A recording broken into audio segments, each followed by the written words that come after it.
It's one of the biggest and most important station openings of the decade, with more than £250 million having been poured into it to support the future of one of the fastest growing cities in the UK.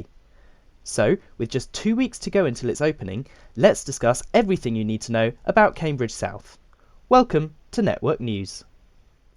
Cambridge South is situated on the West Anglia Main Line, about 2 kilometres south of Cambridge's main station, and has been built to serve the adjacent biomedical campus, which is Europe's largest medical research facility, contributing £4.7 billion annually to the UK economy, supporting 22,000 jobs and generating 40,000 daily visitors.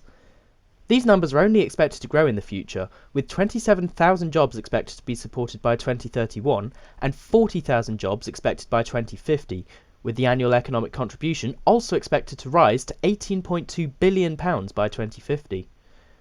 The importance of the biomedical campus really cannot be overstated, and this new station has been built to help support its future growth.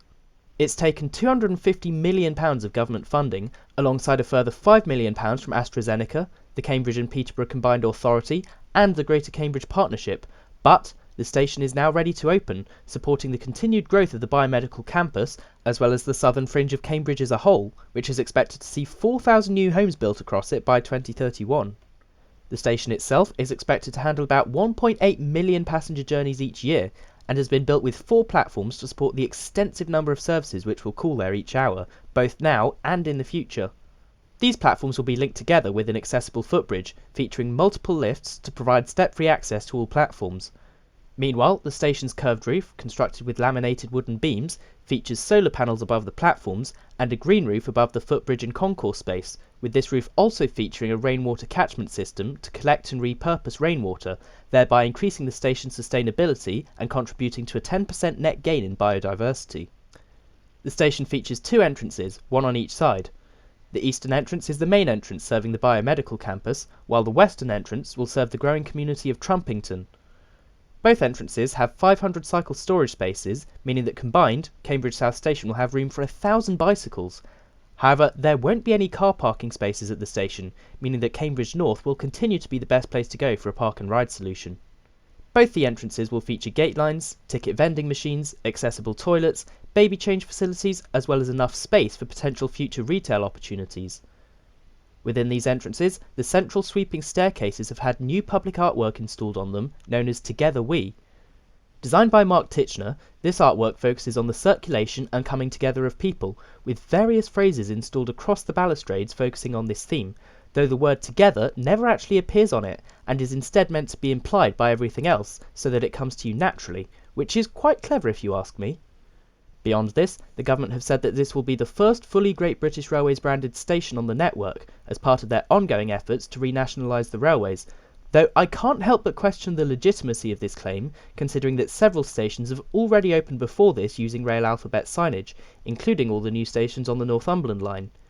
If anyone knows more about the origin of this claim, I'd be curious to hear it in the comments.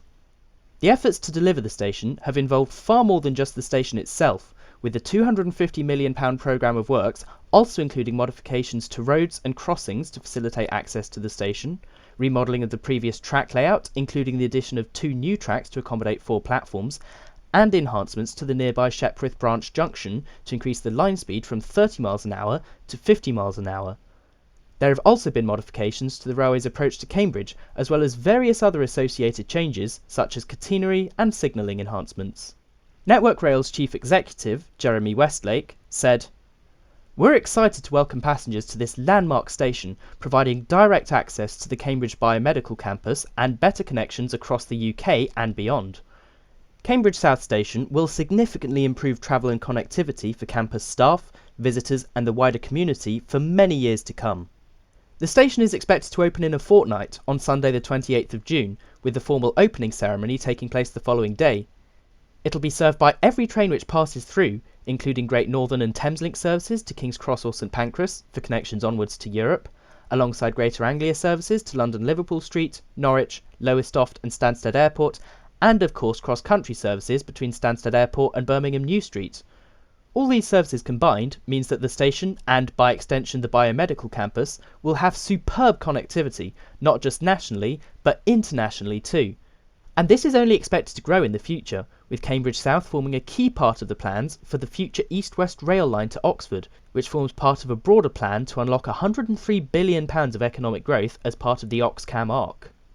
Back to the opening day though, and the first southbound service is expected to be the 6:35 departure to London King's Cross, having pulled out of Cambridge station earlier at 6:31. There'll then be a few other London-bound trains before the first northbound train to Cambridge arrives at 7:44, more than an hour after the first southbound train. Cambridge South has certainly faced a fair few challenges in its delivery.